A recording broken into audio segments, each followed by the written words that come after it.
L'an dernier, au moment de l'étude de la loi Elan dans l'hémicycle, j'étais rapporteur du groupe Modem et au moment de prendre la parole pour le vote final de la loi, j'ai suggéré à Julien Denormandie de compléter son projet de loi qui était fort intéressant sur la maîtrise des coûts de construction.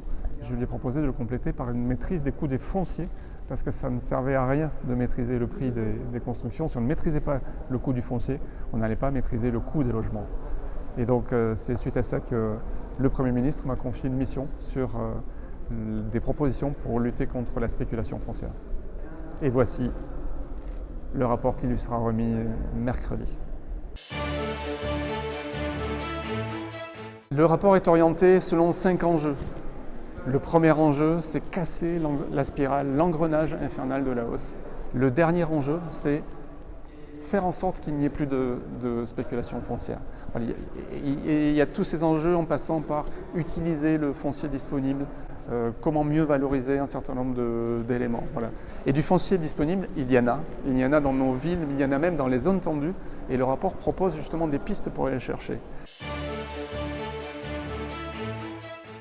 La dissociation du foncier et du bâti est un système qui est expérimenté par les OFS actuellement, les Offices fonciers solidaires, qui achètent un terrain, qui construisent un immeuble dessus et qui font de l'accession sociale à la propriété, c'est-à-dire que les personnes qui acquièrent un appartement dans cet endroit-là acquièrent uniquement le bâti et versent une redevance mensuelle en fait à l'organisme qui est propriétaire du foncier.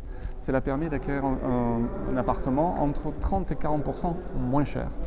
Donc les offices fonciers s'adressent à des personnes qui ont des niveaux de revenus plafonnés.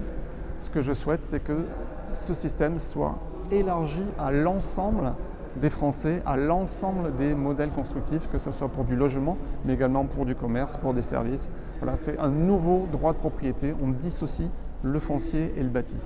Ça fait d'ailleurs l'objet de la proposition de loi du Modem qui sera examinée le 28 novembre prochain.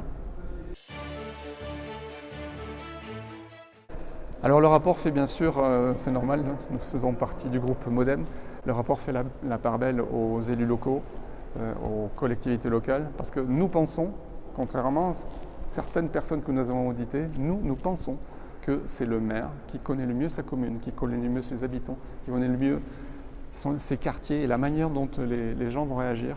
Et donc c'est le maire qui doit être au centre de l'acte de construire. Nous proposons d'avoir la possibilité de préempter des ventes quand ils considèrent que le prix de la transaction est manifestement exagéré. Nous proposons tout un tas de systèmes comme ça qui sont des outils à la disposition des maires.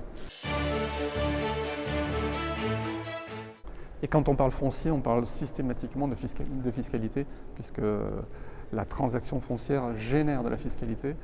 Donc nous proposons aussi un certain nombre d'éléments révolutionnaires, en tout cas plus proches de l'équité. C'est-à-dire qu'aujourd'hui, la fiscalité sur la cession et la plus-value pousse les propriétaires à la rétention foncière, puisque vous avez une fiscalité qui s'annule au bout de 30 ans. Et donc nous proposons justement d'arrêter cet abattement pour durée de détention.